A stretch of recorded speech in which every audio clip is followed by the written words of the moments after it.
meio pesado de palavras, né? Mas Deus é o Espírito Santo da ousadia aos tímidos, né?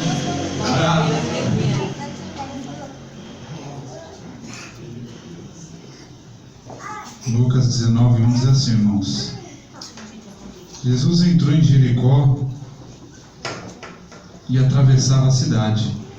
Havia ali um homem rico chamado Zaqueu, chefe dos publicanos. Ele queria ver quem era Jesus, mas sendo de pequena estatura, não conseguia por causa da multidão. Assim correu adiante, subiu numa figueira brava para vê-lo, pois Jesus ia passar ali.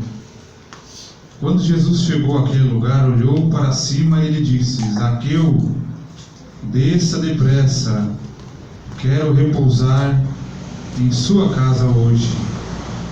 Então ele desceu rapidamente e o recebeu com alegria.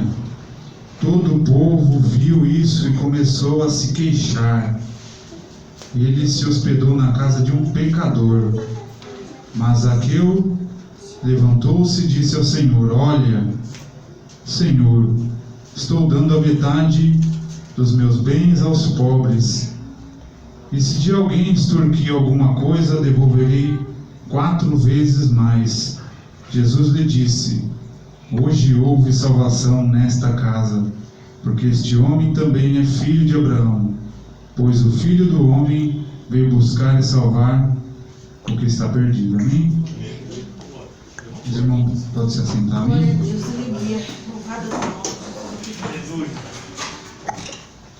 É uma palavra que os irmãos conhecem bem. Eu estava essa tarde, né, pedindo uma palavra para o Senhor.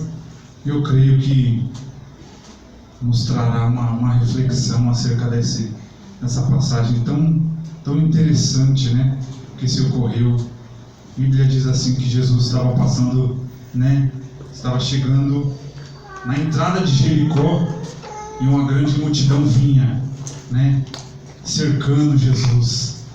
Vinha acompanhado, né, pelaquela grande multidão.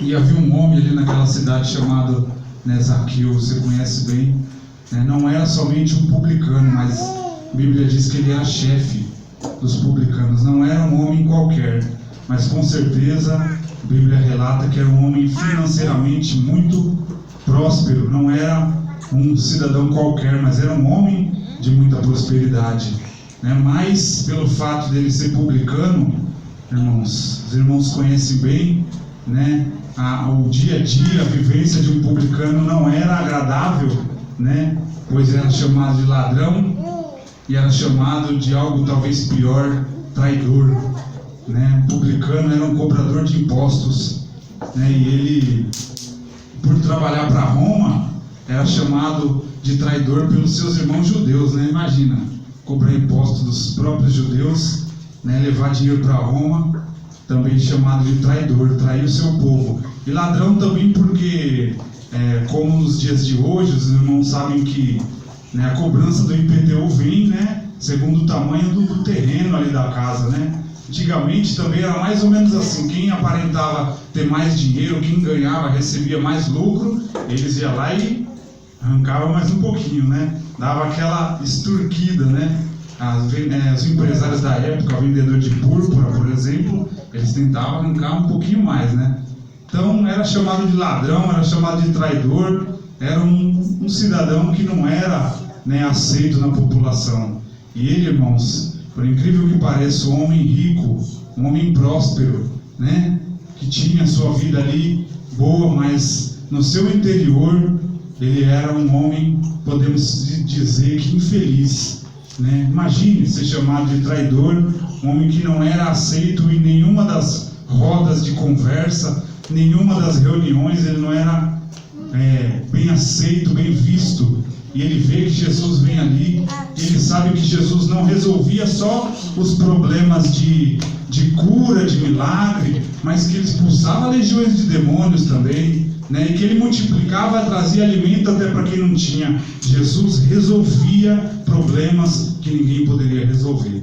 E ele olha ali aquela situação, ele vê aquela multidão, Ele, a Bíblia diz que de pequena estatura, um homem baixo não conseguiria se aproximar com tanta facilidade, né, na presença de Jesus.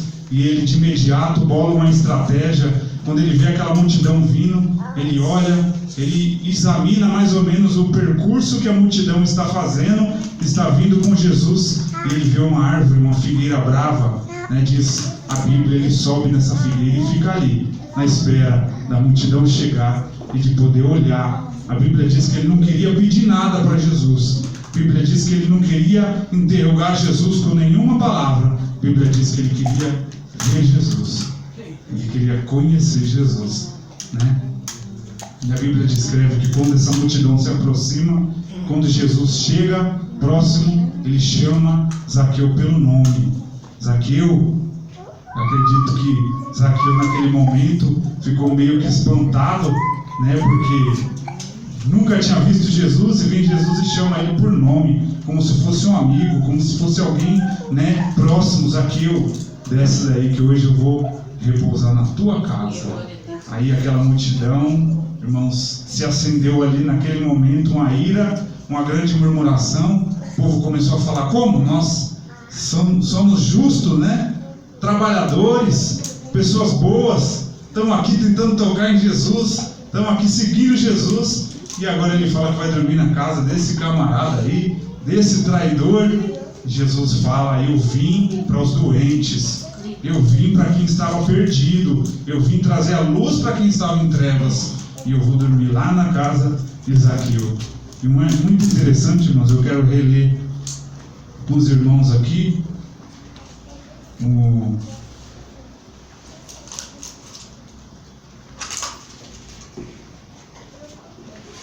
os irmãos não precisam abrir não. Olha só o que Jesus fala para ele, que interessante. No verso de número 9, no capítulo 19.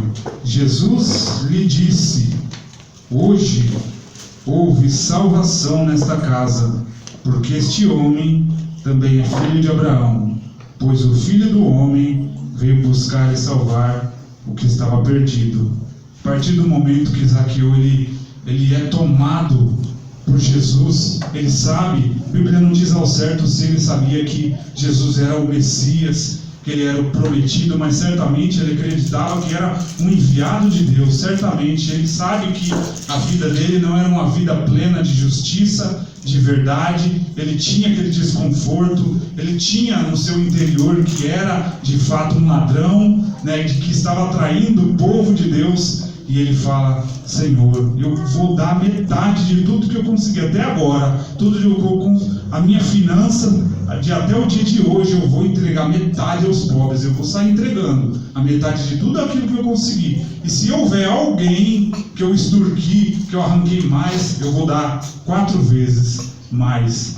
Jesus fala: a salvação chegou aqui na casa dele, né? A salvação chegou na vida de Zaqueu. Por quê? Porque houve arrependimento, né? Porque houve transformação, porque ele por si resolveu praticar justiça, resolveu viver na verdade.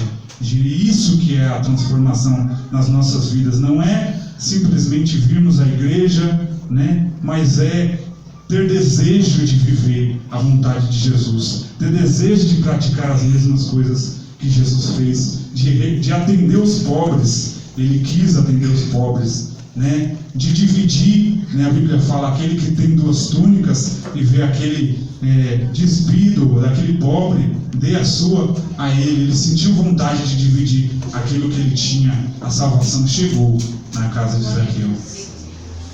Por que eu estou falando isso, irmãos?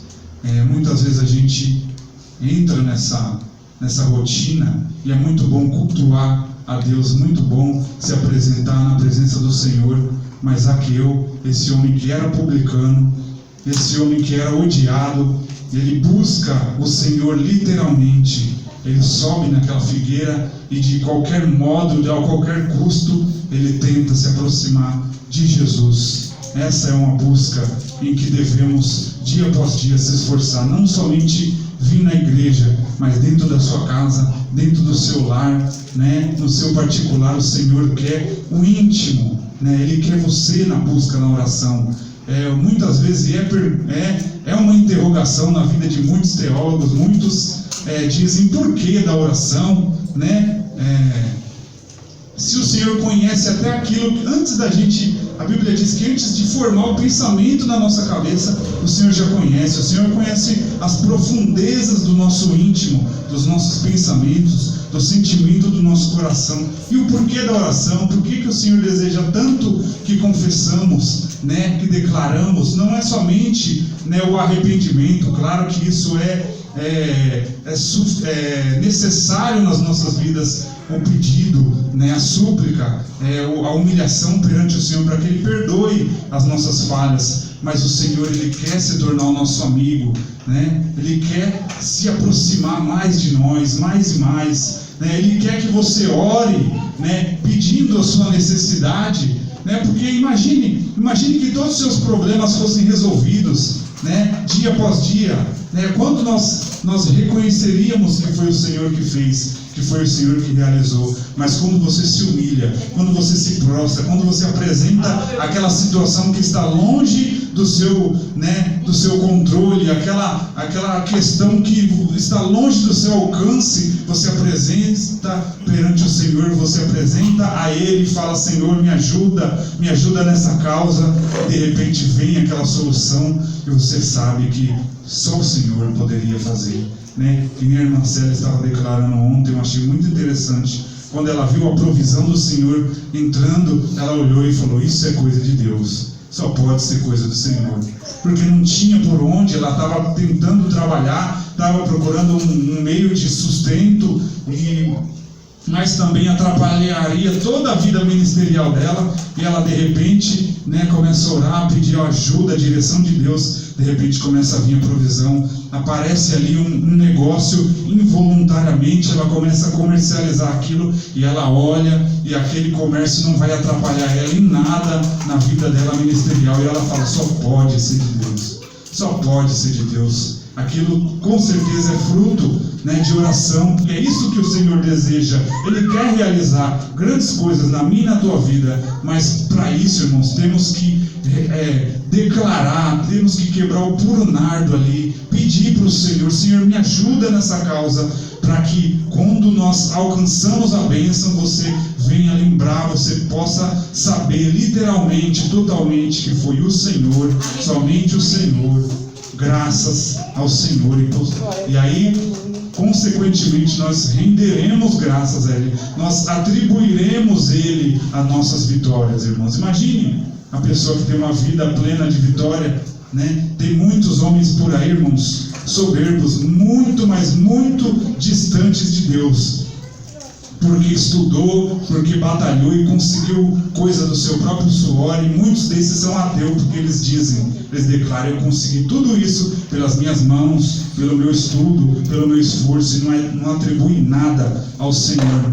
Você e eu temos que saber que se não for o Senhor, irmãos, nem conseguir se alimentar direito a gente consegue. A irmã Débora testemunhou que ela não estava conseguindo, né, sentir o cheiro das coisas. Imagina, ela ficou abalada, irmãos, por dias, né? Se você não dormir direito, irmãos, praticamente o seu dia todo fica transtornado. Nós dependemos do Senhor para tudo, irmãos. E nossos antepassados, nossos antigos, né, nos deram um bom exemplo. Quando eles iam para o supermercado, eles oravam a Deus. Quando eles iam para a farmácia, eles oravam a Deus. Quando eles iam na casa de uma amiga, eles oravam a Deus. E assim o Senhor ia sempre direcionando e atendendo. Porque nós dependemos, irmão, mais do que imaginamos, mas dependemos do Senhor de uma forma, né, inimaginável, irmãos, inimaginável. Tem cada testemunho que se ouve por aí que você fala: meu Deus, como é que pode? Pessoas que levou dezenas de tiros e ficou vivo, e pessoa que se feriu com um pequeno ferimento na perna e morreu. E você fala: e agora? É só o Senhor, Ele conhece o nosso minuto seguinte, só Ele conhece o nosso dia de amanhã. Dependemos muito do Senhor, amém? Somente até aqui. Eu vou deixar essa palavra para a reflexão dos irmãos. E desde já, irmãos, faça como Zaqueu, né? Mesmo tendo uma boa vida, ele sabia que necessitava de Jesus, precisava do Senhor, precisava dele, precisava de conhecer, né? Precisava de conhecer as maravilhas que o Senhor tinha a oferecer para nós. Entre no seu particular com o Senhor, apresente as suas necessidades ao Senhor, Ele responderá a tua súplica e você saberá render, né, glórias a Ele, por Ele ter realizado, por Ele ter feito. Amém? Sempre agradecer a oportunidade, as palmas, louvo o Senhor.